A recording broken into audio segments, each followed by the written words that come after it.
Hello, my name is Hallie Davis, and today I will be discussing the case study on Agile software development and user experience design.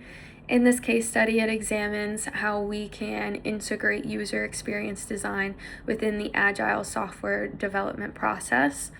The first thing that surprised me was how different teams would have different workflows, and this is because my preconceived knowledge of Agile frameworks such as Scrum and FDD involve teams working in tandem rather than in parallel, which seems to be one of the successful indicators of this case study was allowing the user design teams and the software development teams to work in parallel rather than in tandem.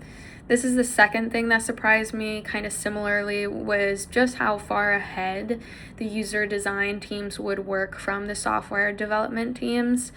That being, the user design teams would, the case study mentioned, work at least 1 to 2 iterations ahead of the software development teams. That surprised me because it wasn't just from the beginning, but it was throughout the entirety of the project. For my team with Parks, this is something that would be beneficial. I don't see Parks being able to work in tandem, but rather in parallel, and we already do this to a certain degree where we have several teams working on large projects, and different teams have different workflows. They have different steps within the process that they're integrated into. So I think this would be beneficial, but I also think that similarly to the UX designers doing the upfront work, Parks does that upfront work. We do a lot of communication with stakeholders and the community and feedback surveys to help set projects up for success. But we could learn from this case study the importance of these regular touch points, not just from the beginning, but throughout the project to make sure that projects stay on track.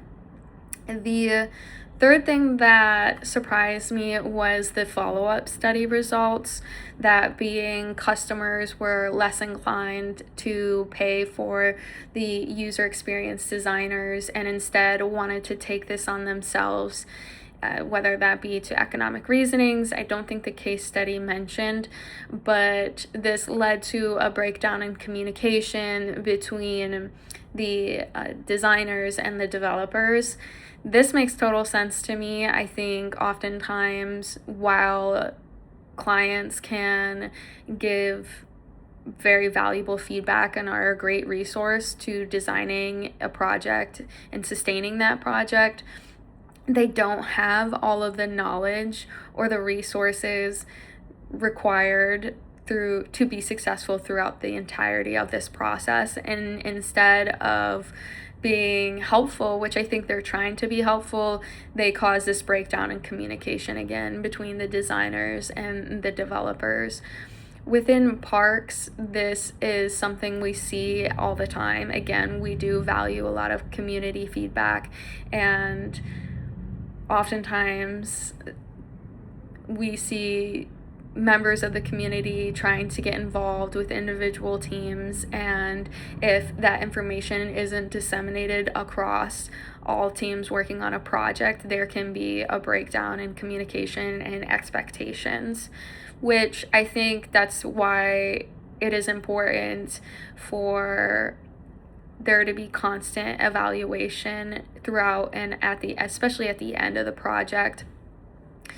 One of the modules we worked on this week was the 6 key product owner roles and responsibilities, and I was stuck between the importance of prioritization, of course, as a product owner, that is important, but also the evaluation and the importance of the evaluation, and this case study touches on that as well. It's not just the importance of communication and adjustment, but it's the importance of being able to evaluate the success of your project again, not just at the end, but throughout the project, and evaluating how teams communicate with one another to make sure that if there is a breakdown in communication, these can be addressed so it doesn't lead to the detriment of the project. Thank you.